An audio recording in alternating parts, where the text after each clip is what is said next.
in the house, the woman will help you to manage it and spread that peace. But if you bring war, you also see a woman that will help you.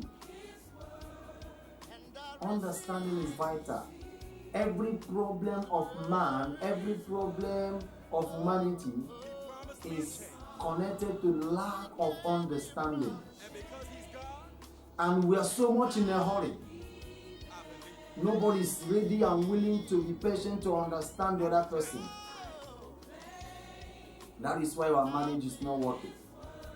That's why our relationship is not working.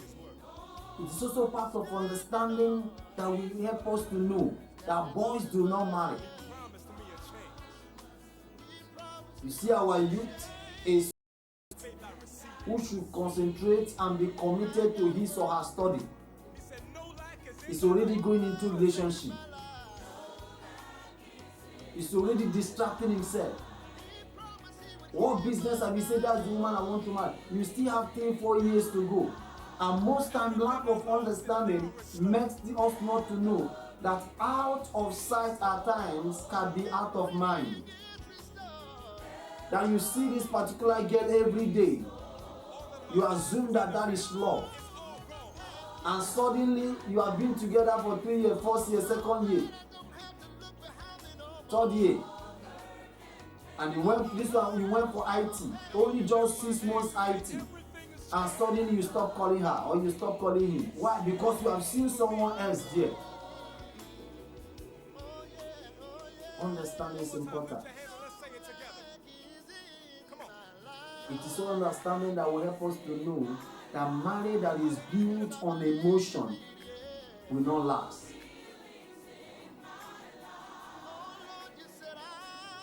Any marriage that is built on emotion. You saw this girl for the first time.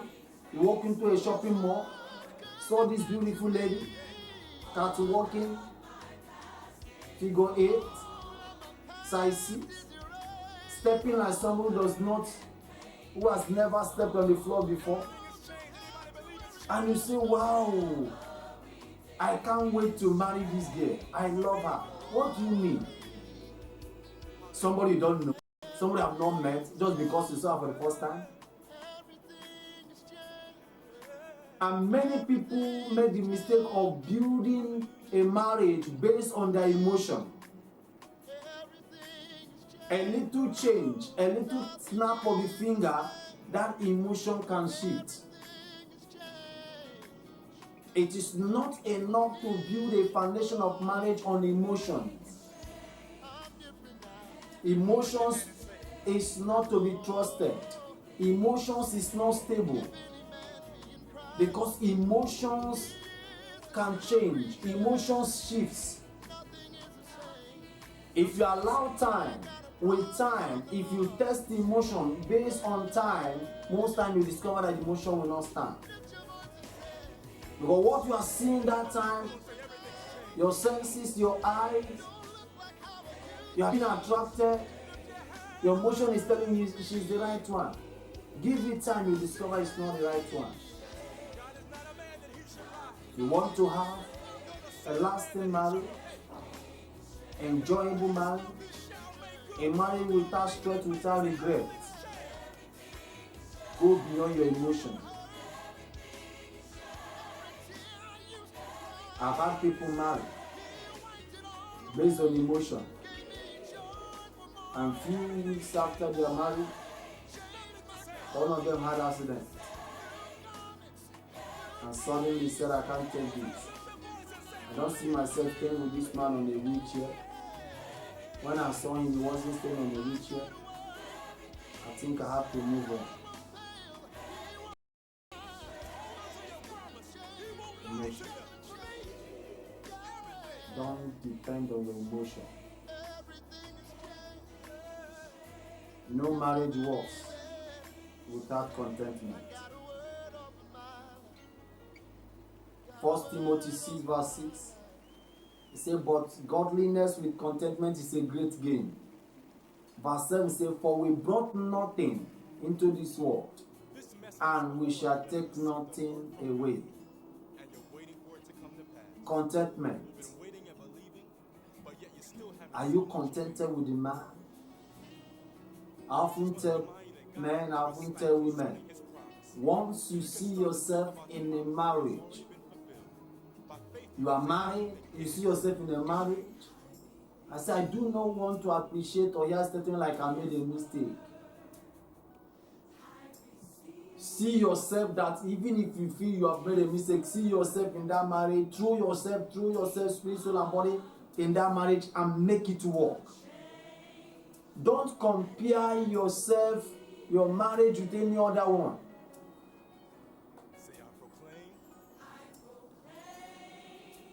If what your husband can afford is Beatles,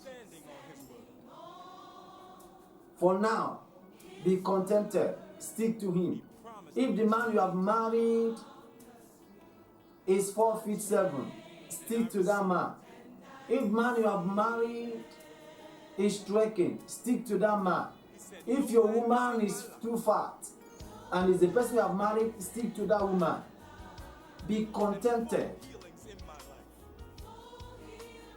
Not when you see another person's wife and you begin to, I wish this is my wife. I wish I've married this kind of person. Godliness with contentment is a good thing. Be satisfied.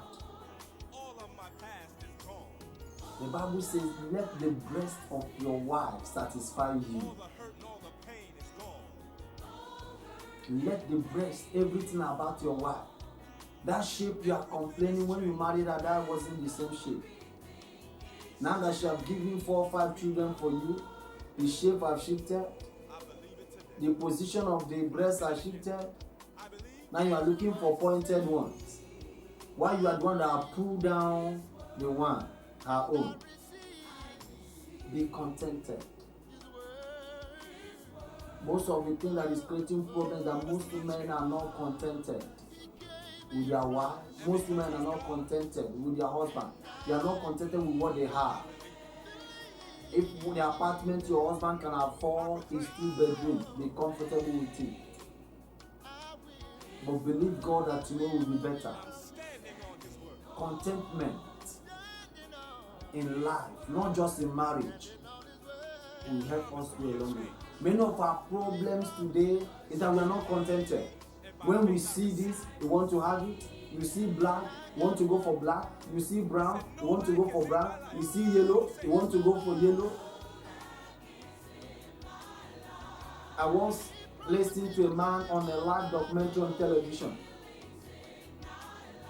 They were asking the man, what are the mistakes you have made in life in 2-man relationship? He said, my greatest regret is that if I have known, I would have fought for my first marriage and make it work. As at when this man was saying, he said, the man according to him was saying, I'm already in my 7th marriage. He said, but one thing I discovered, that every man are the same. What I failed to deal with in my first wife is still what chased me away from the first one, the second one, the third one, even to the 7th one. If you want your marriage to work finally, fight for the marriage. Fight for your marriage. As you do that, God will help you.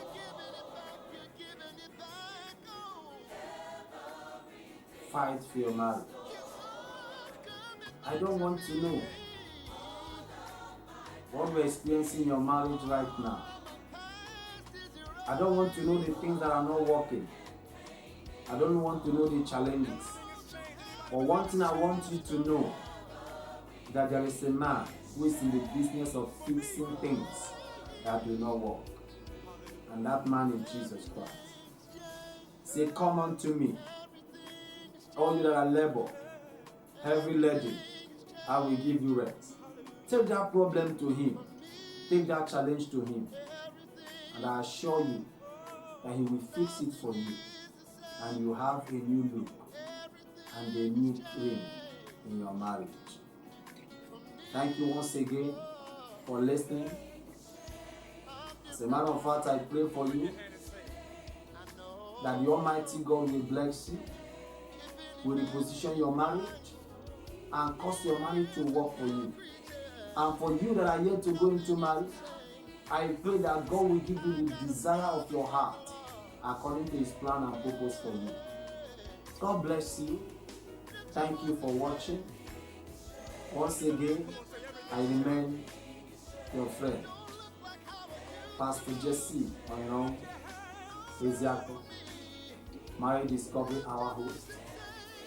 I am ready to take your questions, your comments. You want a counsel? The numbers on the screen. Call me anytime for any issue we discuss, and I'll be ready to attend to you. God bless you. Keep watching. Keep tuning to charistv. Bless you. See you next week. In Jesus' name.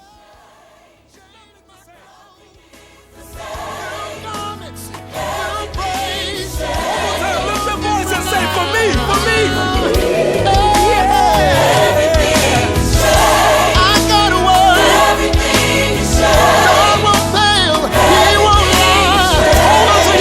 He won't lie to you. For me, everything is changed. Yes, I believe it. Got a word over my life. Got a word over my life.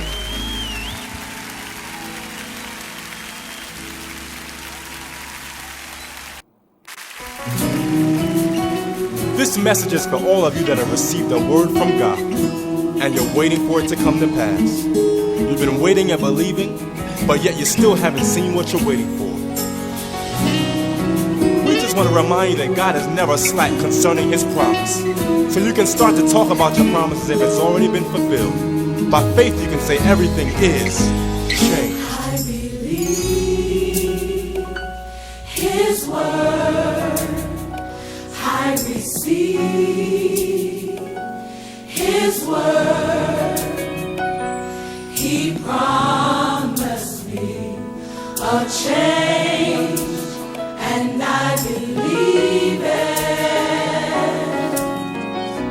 Say, I proclaim His word. His word. I'm standing on His word. His word. He promised me a change. He promised me a change, And I receive it. and I receive it.